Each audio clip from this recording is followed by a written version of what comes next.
Hi today காஞ்சி சமையல் வந்து என்ன பார்க்க போகிறோம்னா ஒரு தை தடுக்கான்ற ஒரு ரெசிபி தான் பார்க்க போகிறோம். இது ரேண்டமாக நான் இன்ஸ்டாகிராமில் பார்த்தேன். எங்கள் பாட்டி வந்து இதை வேறு மாதிரி செய்வாங்க. ஸோ அதே போல் செஞ்சு பார்க்கலாமேன்னு சொல்லிட்டு செஞ்சு பார்த்தேன். ரொம்பவுமே டேஸ்ட்டாக இருந்துச்சு. வாங்க வீடியோக்குள்ளே போகலாம். ஃபஸ்ட்டு ஒரு பாத்திரம் வச்சுங்க. அதில் வந்து கடுகு போட்டுங்க. கடுகு வேணான்னா விட்டுருங்க. எண்ணெய் நல்லா காஞ்சதும் வந்து பார்த்திங்கன்னா நான் ஒரு 3 பெரிய வெங்காயத்தை நான் கட் பண்ணி சேர்த்துக்கிறேன். அது நல்லா வதங்கட்டும். நல்லா பொன்னிறமாக வதங்கினதுக்கப்புறம் தான் நம்ம வந்து மசாலா சேர்த்துக்க போகிறோம். அதுக்கு முன்னாடி வந்து பார்த்திங்கன்னா பூண்டு இடித்து சேர்த்துங்க. தோல் எடுத்துட்டு சேர்த்தாலும் சரி, தோல் எடுக்காமல் சேர்த்தாலும் சரி.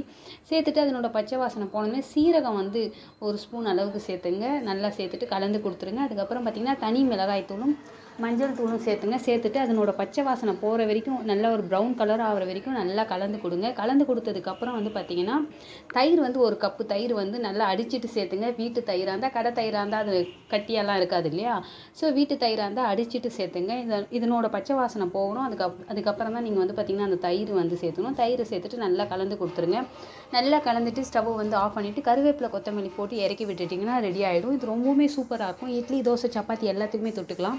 நான் வந்து இந்த டிஷ்ஷு வந்து நார்மலாக வீடியோவில் பார்க்குறச்சு இது எப்படி இருக்குமோ, புளிப்பாக இருக்குமோ, தயிராச்சு அப்படிலாம் நினச்சேன். ஆனால் அப்படிலாம் இது ஒன்று சூப்பராக இருந்துச்சு. எந்தெந்த டிஷ்ஷுக்கு வந்து சாப்பிட்றோமோ அதுக்கேற்ற போல் இருந்துச்சு. இதை ட்ரை பண்ணி பார்த்துட்டு எப்படி இருக்குன்னு சொல்லுங்கள். ஒரே ஒரு 5 நிமிஷத்தில் வந்து இந்த டிஷ்ஷை வந்து செஞ்சிடலாம். ரொம்ப டயர்டாக இருக்கிற நேரத்தில் இது போல் டிஷ்ஷெல்லாம் ஈஸியாக செஞ்சு கொடுத்துடலாம். வீட்டில் இருக்கிற பசங்களாகட்டும், பெரியவங்களாகட்டும் விரும்பி சாப்பிடுவாங்க. இது வந்து தை தடுக்கான்னு சொல்லிட்டு சொன்னாங்க. ஸோ தேங்க்யூ ஃபார் வாட்சிங். பை.